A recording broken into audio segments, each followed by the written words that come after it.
ইমাম বুখারী আলাইহির রহমার পদচারণা পড়েছে, ইমাম মুসলিম আলাইহির রহমার পদচারণা পড়েছে। সোভিয়েত ইউনিয়নের নানা রকমের ফাটলের পরে আমরা দেখতে পারি এই দেশগুলোর ভিতরে ইসলামের ঐতিহ্য টুকরা টুকরা হয়ে গিয়েছে। একজন ভাই জানতে চেয়েছে ৯৬% মুসলমানের দেশে হিজাবকে নিষিদ্ধ করা হচ্ছে, এই বিষয়ে আমাদের করণীয় কি হতে পারে? আসলে আমাদের এই বিষয়টা সম্পর্কে সতর্ক হওয়া উচিত। ৯৬% যে দেশের ভিতরে হিজাবকে নিষিদ্ধ করা হচ্ছে বলে সংবাদ আপনারা দেখেছেন, আমরাও দেখেছি। এই দেশটার নাম তাজিকিস্তান। এই দেশগুলো মুসলমানদের ইতিহাস ঐতিহ্যে সমৃদ্ধ দেশ। এই দেশগুলোর ইতিহাস অনেক সমৃদ্ধ ইতিহাস। এই দেশগুলোতে হাজার হাজার আলেম এলেমের খেদমত করে গেছেন। যে দেশগুলোর ভিতরে ইমাম বুখারী আলাইহির রহমার পদচারণা পড়েছে, ইমাম মুসলিম আলাইহির রহমার পদচারণা পড়েছে, ইসমাইল কফফার আশ-শাশি আলাইহির রহমা ওনাদের পদধূলিতে ধন্য হয়েছে। ইমাম মাতুরিদি বুরহানুদ্দিন মারগানানি আলাইহির রহমা, পৃথিবী বিখ্যাত মনীষীদের পদচারণায় যে দেশগুলো ধন্য হয়েছে, সে দেশগুলোর ভিতরে সোভিয়েত ইউনিয়নের নানা রকমের ফাটলের পরে আমরা দেখতে পারি এই দেশগুলোর ভিতরে ইসলামের ঐতিহ্য টুকরা টুকরা হয়ে গিয়েছে। আমি এই দেশগুলোতে সফর করেছি। এমনও জায়গা আছে কোরআনুল কারীমকে মাটির নিচে পুঁথিত করে রাখা হয়েছে, মুসলমান অজর ধারায় সেখানে কাঁদে। এমনও জায়গা আছে সেখানে কোরআনুল কারীমের তেলাওয়াত চলে না।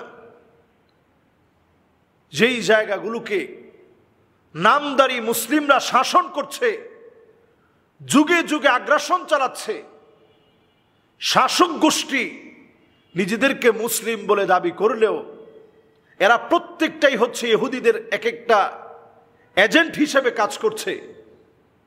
তারা আইনিভাবে ৯৬% মুসলমানের দেশে আইন করে আফগানিস্তানের সীমানায় ঘেরা সাথে লাগানো এই দেশের ভিতরে তাজিকিস্তানে তারা আইন করে পার্লামেন্ট থেকে ২০ জুন পার্লামেন্টের উচ্চকক্ষ সদস্যদের ভোটে হিজাবকে নিষিদ্ধ করা হয়েছে এবং সেখানে উল্লেখ করা হয়েছে যে এটা হচ্ছে মধ্যপ্রাচ্যের একটা পোশাক।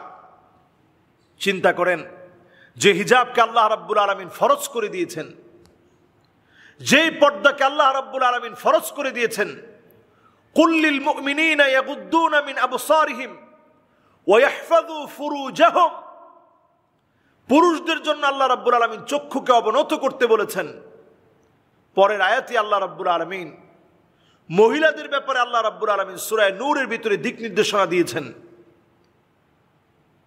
এবং মহিলারা কিভাবে পোশাক পরবে। ওয়ালা তাবাররুজনা তাবাররুজাল জাহিলিয়াতিল উলা, নিজেদেরকে প্রদর্শন করা যাবে না, খোলামেলা ড্রেসে উপস্থাপন করা যাবে না নিজেদেরকে। আল্লাহ রাব্বুল আলামিন কিছু কিছু নারীদের উপরে রাগান্বিত থাকবেন। আল্লাহ রাব্বুল আলামিন কিছু কিছু নারীদের উপরে গোস্বায় ফেটে পড়বেন। লা ইউকাল্লিমুহুমুল্লাহ ওয়া লা ইউযাক্কিহিম ওয়া লা ইয়ানজুরু ইলাইহিম, আল্লাহ পাক তাকাবেন না, কথা বলবেন না, দয়া দেখাবেন না।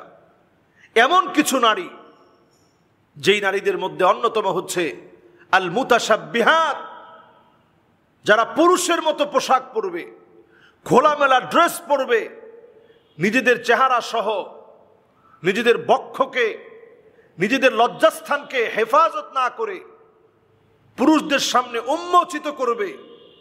আল্লাহ লানত তাদের উপরে। আল্লাহ পাক তাদের দিকে রহমতের দৃষ্টিতে আল্লাহ তাআলা তাকাবেন না।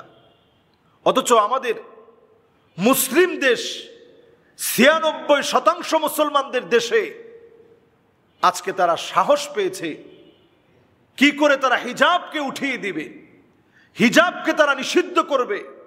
এই প্রত্যেকটি কাজ তখনই সম্ভব হয় আইয়ুরফা আল ইলম, যখন এলেমটাকে ছিনিয়ে নেওয়া হয়, উঠিয়ে নেওয়া হয়, যে দেশগুলোর কথা বলছি, এই দেশগুলোতে একসময় এলেমের ছড়াছড়ি ছিল।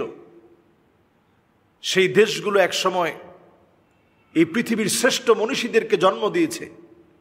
এই দেশগুলো আজ সময়ের পরিবর্তনে হারিয়ে যাচ্ছে। আজকে এই দেশগুলোর অবস্থা এত করুণ, আমার নিজের চোখে দেখা।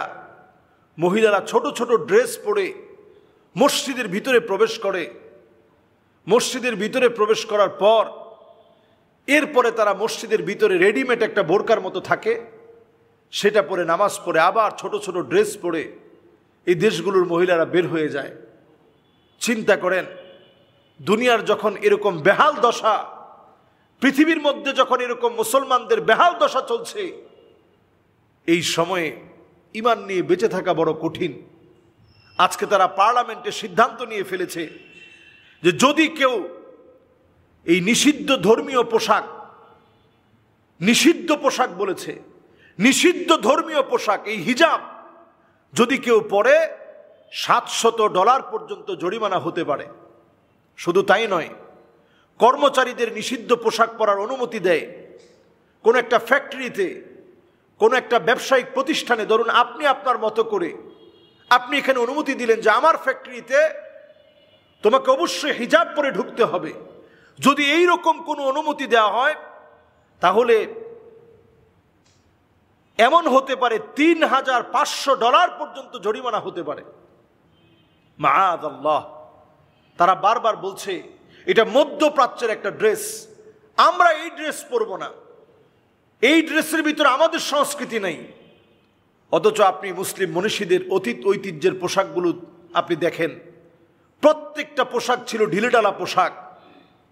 এই মানুষগুলা যখন বিদেশের বাড়িতে আসে, তাদেরকে যদি আপনি প্রশ্ন করেন যে আপনি মুসলিম, তারা কেঁদে দেয়, চোখ দিয়ে পানি ছেড়ে দেয় যে আমি তো মুসলিম, আমি আল্লাহর ঘরে তাওয়াফ করার জন্য আসছি, হজ করার জন্য আসছি, ওমরা করার জন্য আসছি, কিন্তু আমি মুসলিম।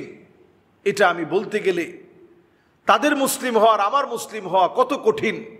যেখানে কোরআনকে মাটির নিচে পুঁথিত করা হয়, যেখানে হিজাবকে নিষিদ্ধ করা হয়, যেখানে কোরআনুল কারীমের তেলাওয়াতকে নিষিদ্ধ করা হয়, নানাভাবে বাধাগ্রস্ত করা হয় মুসলিম, একজন মুসলিম হিসাবে জীবন যাপন করা। আমি আপনি যারা আল্লাহ রাব্বুল আলামিন যাদেরকে ভালো রেখেছেন, এই সময় অন্তত চিন্তা করেন, আমি আমার দেশে আমার ঐতিহ্যকে যদি রক্ষা না করি, আমার ইসলামকে হেফাজতে যদি আমি রক্ষা না করি, আমার ইসলামকে হেফাজত করার লক্ষ্যে যদি আমি চিন্তা না করি, এই ট্রান্সজেন্ডার সহ বিভিন্ন ইস্যু, এলজিবিটি কিউ যদি আমার দেশে প্রতিস্থাপিত হয়ে যায়, রন্ধ্রে রন্ধ্রে ঢুকে যায়, হতে পারে আমার দেশ থেকেও এক সময় হিজাব নিষিদ্ধ হবে, এগুলো হারিয়ে যাবে। আল্লাহর আদালতে আমরা জবাবদিহিতার কাঠগড়ায় দাঁড়াতে হবে। আল্লাহ রাব্বুল আলামিনের কাছে আমরা ফরিয়াদ করি, আল্লাহ রাব্বুল আলামিন আমাদেরকে বিষাদময় পৃথিবীর এই জঞ্জাল, পৃথিবীর এই আবর্জনা, নিকৃষ্ট পৃথিবীর এই দুঃসময়ে আল্লাহ যেন আমাদের ঈমান, আমাদের আখলাককে আল্লাহ রাব্বুল আলামিন যেন আমাদেরকে হেফাজত করে, আমাদের আখলাক যেন আমরা ধরে রাখতে পারি, আল্লাহ যেন তৌফিক দান করেন। আসসালামু আলাইকুম ওয়া রাহমাতুল্লাহি ওয়া বারাকাতুহু।